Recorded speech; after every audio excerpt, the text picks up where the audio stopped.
Os ministros do Supremo Tribunal Federal decidiu hoje que estados e municípios têm autonomia para determinar o isolamento social no meio da pandemia do coronavírus.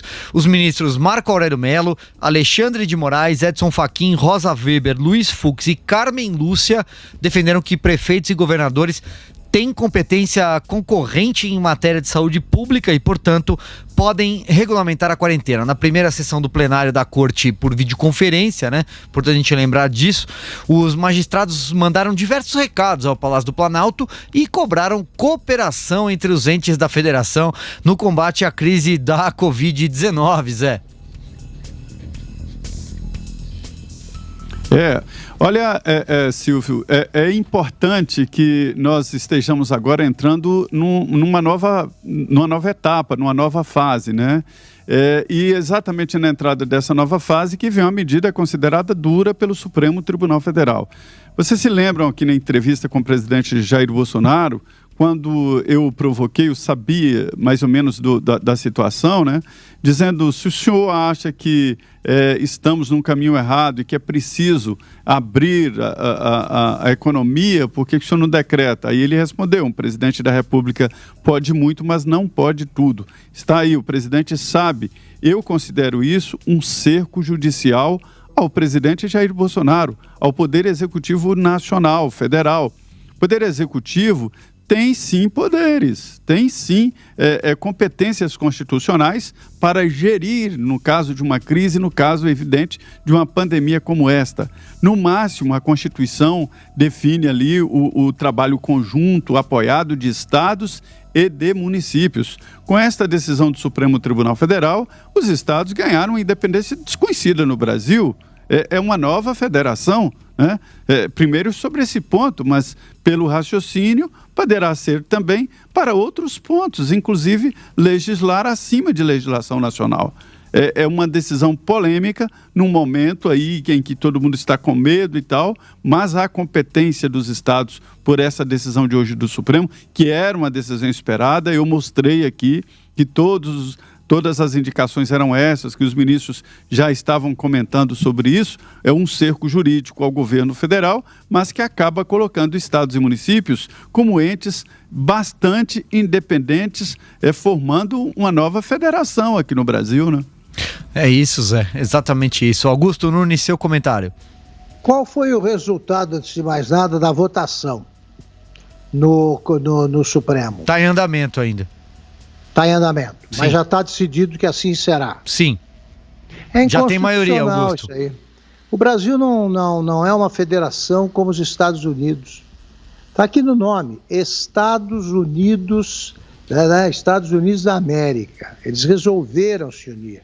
Quem conhece a história americana sabe que eles passaram por uma guerra civil, para que a União tivesse o poder de deliberar sobre determinados assuntos que esses sim eram nacionais, mas chegaram a uma guerra civil. Hoje você tem as constituições estaduais que mostram um grau de liberdade tipicamente americano que não vigora aqui.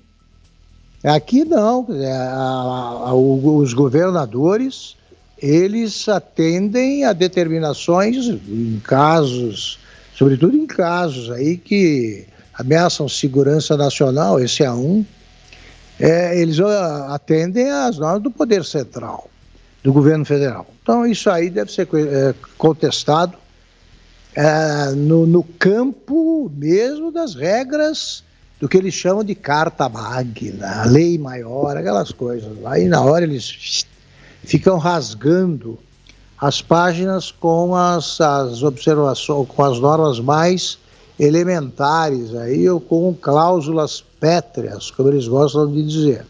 Então é o seguinte, a minha pergunta é a de sempre. E os prefeitos têm independência para decidir sobre as suas cidades ou devem obedecer aos governadores? Porque é muito simples, o raciocínio dos ministros que aprovaram mais esse monstrengo é muito simples de ser visualizado. Eles acham que o governador sabe mais das peculiaridades do seu estado que que o presidente da República. É verdade, verdade. O governador do Piauí deve conhecer o Estado melhor que um presidente que visitou pouco o Estado, teve tempo para saber dos detalhes da vida cotidiana, né, de um pedaço do Brasil que fica lá distante no Nordeste. E o prefeito conhece mais a sua cidade que o governador ou não? Ora, não dá para conversar. Digamos, está aqui, Zé Maria. É ele que ele já vai ser o meu consultor-geral da República, no meu governo, mas se ele fosse prefeito de Medina, quem conheceria melhor a cidade? Ele ou o governador Romeu Zema? Quem é que está mais familiarizado com os problemas lá? Se o Zé Maria, prefeito, dissesse, olha, acho que dá para abrir, sim, gradualmente o comércio, tomando os cuidados, adotando todas as cautelas necessárias para que a cidade não seja ameaçada. Se ele tomar essa decisão, quem é o governador para provar o contrário? Por quê? Nenhuma cidade é igual a outra. Quando fazem pesquisas e apresentam aquilo, tantas cidades com 10 a 20 mil habitantes. Eu fico lembrando que quando eu era garoto, a minha cidade, Taquaritinga, era um feudo janista e a cidade que tinha o mesmo tamanho ali, vizinha, era a feudo ademarista. Como a amostragem de uma pesquisa, ela escolhe 3, 4 cidades desse tamanho para ver qual será o resultado em São Paulo, ela corre o risco, eles dizem que se informam antes, se informam nada. Ninguém sabe dessas peculiaridades além dos próprios habitantes. Se ela escolher uma cidade, o resultado é outro da pesquisa. Depende de qual escolher. Isso acontece até hoje. Isso acontece até hoje. Se você escolhesse numa amostragem Araraquara, para mostrar cidades de São Paulo com mais de 400 mil habitantes e tal, você ia quebrar a cara, porque aquilo ali é a única que elegeu. Foi a única cidade que elegeu o Edinho Silva, que faz essas coisas aí que nós vimos há pouco. As outras cidades não. O PT só elegeu um prefeito numa cidade desse porte. Voltando ao nosso caso, os ministros não conhecem o Brasil, o presidente da República, é verdade, não conhece todos os estados, e os governadores não conhecem todos os municípios. Cadê a coerência? Cadê a coerência? Por que eles têm essa visão de sumidade, de especialista em tudo? Só porque são arrogantes. Zé Maria, você quer arrematar então para a gente seguir? Quero.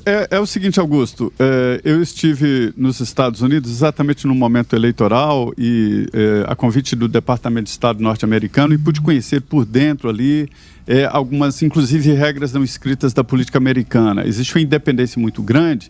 Me deram, por exemplo, aquele sino da liberdade, né, que é um símbolo de liberdade nos Estados Unidos, dizendo que esta independência, o federalismo lá, garante a não existência de um futuro ditador.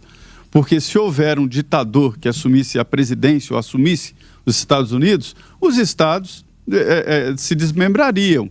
E ele ficaria sendo ditador de nada ou quase nada. Então, assim, é diferente. E o poder central tem artimanhas para gerir estados e municípios, ou seja, liberação ou não de verbas. Aqui, o presidente Jair Bolsonaro tem esta força, mas, pelo visto, não quer usar. Mas é dizer para o governador, se você não adotar esta e esta e esta medida, eu não vou mandar dinheiro para você. E, em vez disso, o presidente está no Congresso Nacional tentando aprovar ajuda aos estados e municípios de uma maneira técnica, onde não haverá comando político. Qualquer outro presidente mal intencionado mandaria o dinheiro para onde ele quisesse. Aí ele teria essa possibilidade de comando político. O estado que não estivesse na mesma linha não receberia verbas federais. Nos Estados Unidos, isto é muito usado. Diga, Augusto, para a gente complementar, vai. Obrigado, Silvio. Agora é o seguinte, estou relendo aqui com uma especial atenção o texto que foi passado pelo nosso produtor e editor Cleiton Ubinha. Aqui eu estou vendo uma contradição que eu gostaria de ver explicada pelo Zé Maria. Eles resolveram que governadores que estados e municípios têm autonomia para determinar o isolamento social. Sim. E se o estado decidir uma coisa e o município outra, qual prevalece? Não dá para entender. Aí me vem aqui no fim o Gilmar Mendes falando em genocídio. Posso ler aqui a frase, Augusto, do Gilmar Por Mendes? favor. Vamos lá, a frase dele é o seguinte, é uma aberração, né? Ele diz o seguinte, que o presidente Jair Bolsonaro, abre aspas, dispõe de poderes para exonerar o seu ministro da Saúde, mas não para eventualmente exercer política pública de caráter genocida. Essa foi a frase dele, Zé. Pois dá poderes ao município. A liminar de antes dava um tratamento conjunto, quer dizer, permitia a ação do prefeito e do governador, mas tinha uma ideia de conjunto. A Constituição é muito clara, o poder do Executivo Federal, mas admite-se em algumas hipóteses o trabalho conjunto com estados e municípios.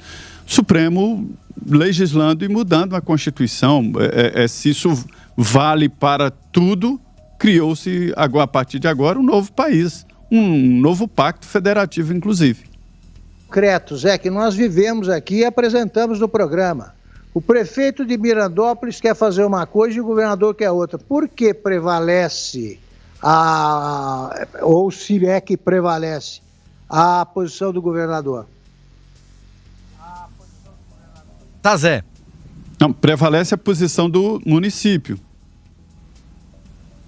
Augusto tá falando lá, vamos lá. Abre o microfone dele, por favor. Prevalece a